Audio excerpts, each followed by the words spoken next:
O inferno do primeiro período. Sobrevivendo à teoria do Estado.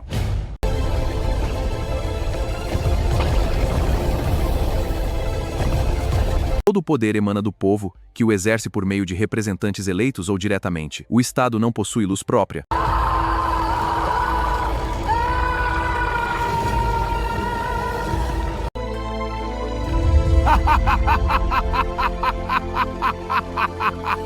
E aí, pessoal? Bem-vindos a mais uma análise estruturada.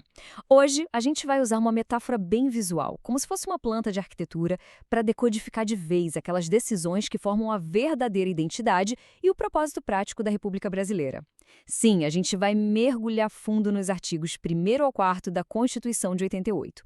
O nosso roteiro hoje está bem direto, dividido em 5 partes essenciais. Primeiro, o DNA da República. 2. Os 5 fundamentos. 3. Estrutura e objetivos. 4. As relações internacionais. E 5. A visão dos especialistas. Bom, vamos começar direto ao ponto. Seção 1. O DNA da República e as decisões fundamentais do Estado. Sabe, os artigos 1º ao 4º não são só mais um conjunto de leis comuns no papel. Eles representam o projeto mestre absoluto do Estado. E o grande pulo do gato para entender isso é a famosa função hermenêutica. Em bom português, isso significa que esses primeiros artigos servem como a lente principal, a base inegociável de constitucionalidade para todo o imenso ecossistema de leis do país.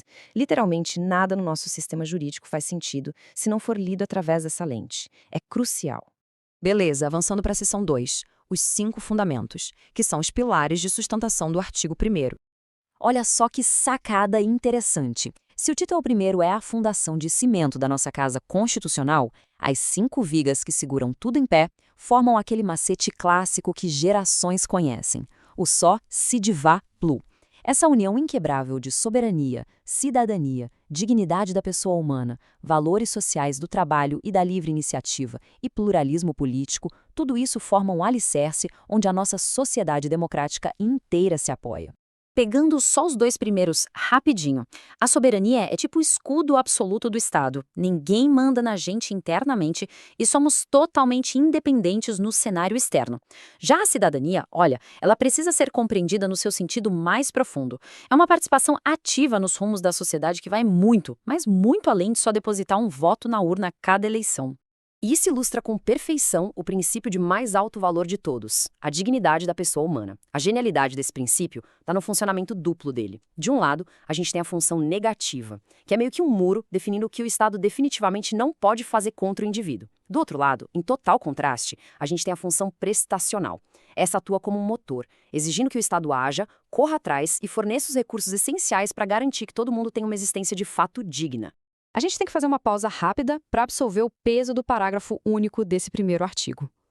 Todo poder emana do povo. Pessoal, isso é uma declaração de posse imensamente poderosa. Serve como aquele lembrete inescapável de que nós, os cidadãos, somos os arquitetos finais e os verdadeiros donos dessa engrenagem toda, exercendo esse poder de forma direta ou por meio dos nossos representantes. Com o alicerce ponto, vamos para a seção 3, estrutura e objetivos, focando agora nos artigos 2º e 3º. Quando a gente mapeia essa estrutura, o projeto do Estado fica muito claro. As fundações lá do artigo 1º são mais estáticas, sabe?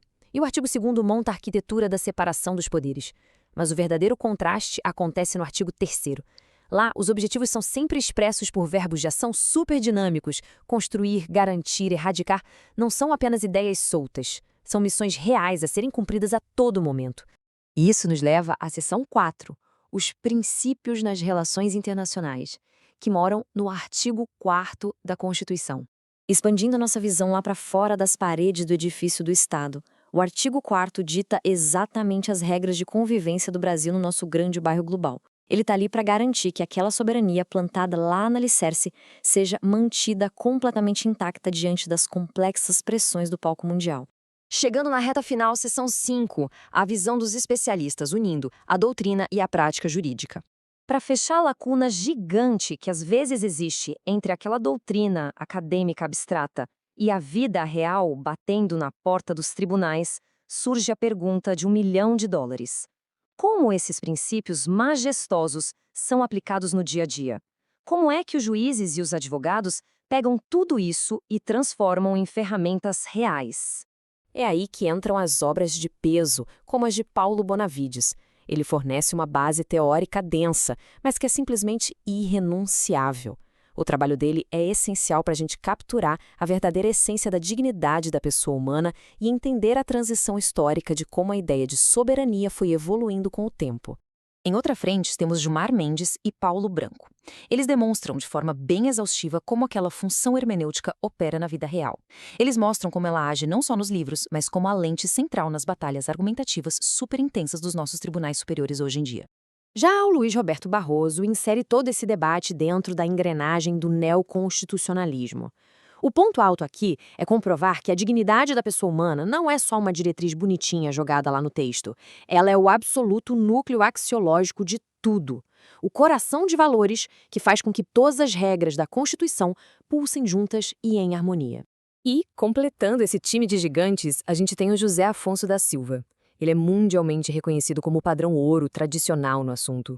O foco do clássico dele repousa na precisão cirúrgica de classificar cada um dos artigos, revelando também a força bruta e imparável que o poder constituinte originário precisou ter para instituir esse nosso novo Estado lá em 88. Para a gente encerrar nossa conversa, eu vou deixar aqui um desafio intelectual bem provocativo. Tentem buscar na jurisprudência recente do Supremo Tribunal Federal investigar o intrigante conceito do mínimo existencial. É fascinante ver como aquela promessa teórica de dignidade, de repente, obriga a máquina pública a agir na hora, de forma tangível, para proteger os mais vulneráveis hoje. O conhecimento constitucional não é algo parado no tempo, ele constrói pontes reais e surpreendentes para a nossa realidade. Até a próxima análise, pessoal.